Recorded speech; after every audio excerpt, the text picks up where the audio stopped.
Now, a poll in the Sunday Times today about the future of the UK will have unnerved unionists across the country this morning, particularly in Northern Ireland. It found a majority of people in Northern Ireland would like to see a border poll or a referendum on unification with Ireland within 5 years.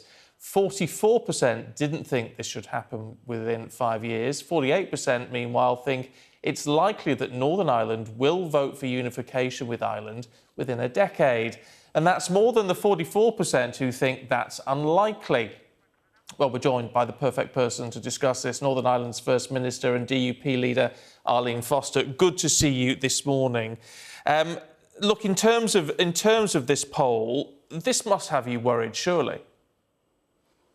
Well, I think, first of all, we have to remember that this is an internet poll, so that always comes with a health warning. But whatever about that, I think it is very disappointing to see that some nationalist parties across the United Kingdom, during a time of national crisis, when I'm focusing every working hour on trying to save lives, are actually trying to take this opportunity to talk about constitutional politics. I mean, we all know how divisive a border poll would be. And for us in Northern Ireland, what we have to do at the moment is all come together to fight against COVID and not be distracted by what would be absolutely reckless at this time.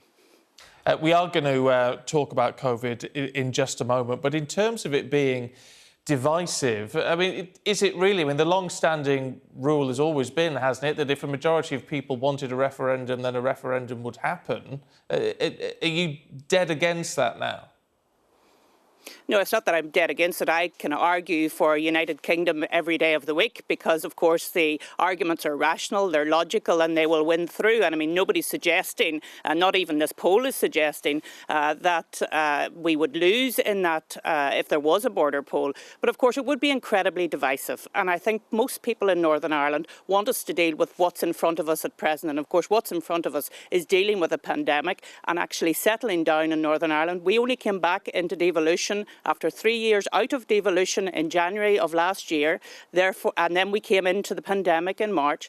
Therefore, we need to get on with dealing with all of the things that matter to everybody in their everyday lives, and that's what I'm focused on, and it's what everybody should be focused on. Your Deputy First Minister, Michelle O'Neill from Sinn Féin, of course, has tweeted to say there is an unstoppable conversation underway on our constitutional future. We can overcome the barriers of partition and build a new Ireland. Well, yeah, we know that's the ultimate goal that Sinn Féin would want. But is she right to say that this conversation has started and whatever else is going on in the world and these huge priorities that you talk about, this conversation still needs to be held? Well, I mean, the conversation's been going on for 100 years. Actually, we're celebrating our centenary now this year. And when people have the conversation, and nobody fears having the conversation, because, of course, we've seen throughout the pandemic just the strength of the United Kingdom, the fact that we have £3 billion from the United Kingdom government to fight coronavirus. We've had the furlough scheme. We've had the rollout of the vaccination in a way, of course, you don't see in the Republic of Ireland. Our National Health Service has proven to be so important to all of our citizens.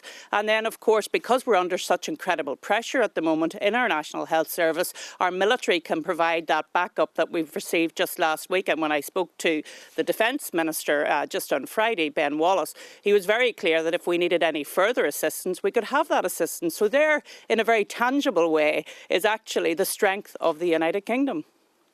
In terms of that strength, though, isn't that, or hasn't that been damaged from your perspective by the whole Brexit arrangements as they currently stand? I mean, you are sort of economically as much in the EU as you are in the UK, aren't you? No, absolutely not. Our biggest market by far is Great Britain. It will continue to be Great Britain, both in terms of who we send our services and goods to and where we receive our services and goods from.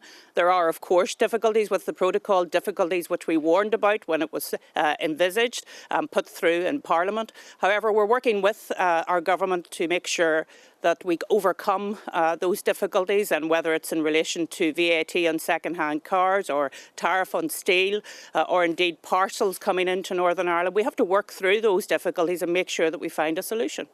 Do you wish, I mean, I know politicians never want to sort of have a great deal of hindsight in a way, and understandably so, but do you wish you'd backed Theresa May's deal?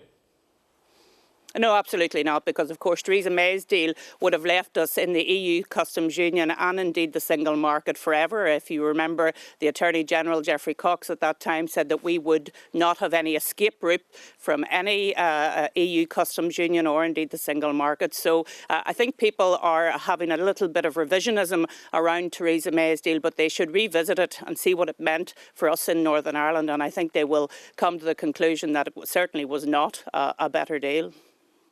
As you say, your priority at the moment is the COVID situation, and obviously quite rightly so.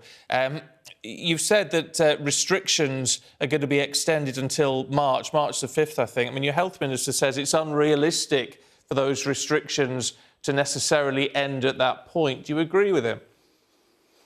Well, I think what we'll do is on the 18th of February, we'll review where we are in terms of the pandemic, what the positive case numbers are at that point in time, how is our hospitals coping with the pandemic, what are the number of deaths at that time, and we will review all of that, because I've often said none of this is inevitable. What we need to have is people working with us so that we can overcome this dreadful virus.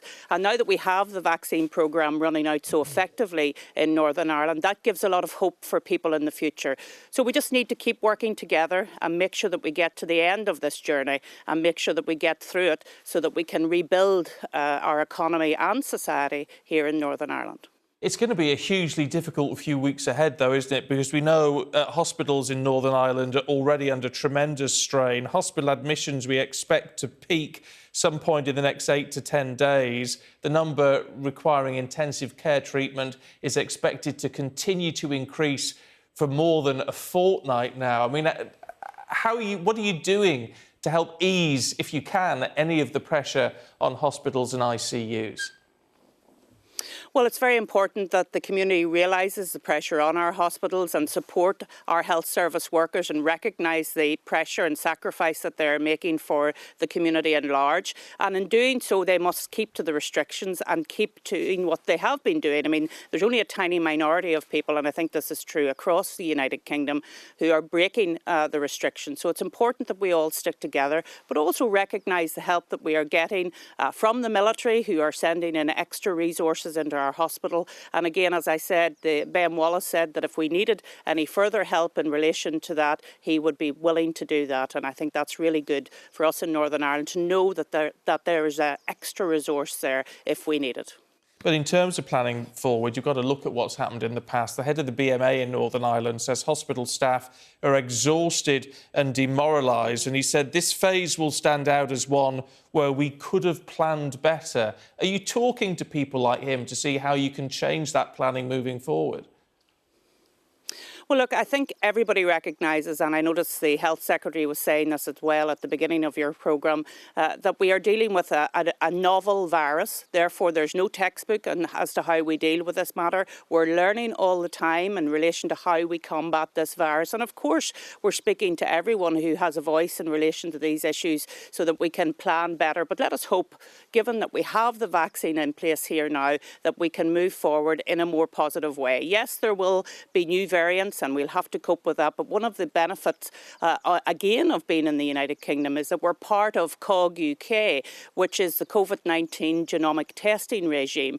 And don't forget that the UK alone tests 40% more than anywhere else in the UK. So we're doing 40% of the genomic testing across the world. And of course, because of our membership of the United Kingdom, we're part of that testing regime. First Minister, good to talk to you this morning. Thank you.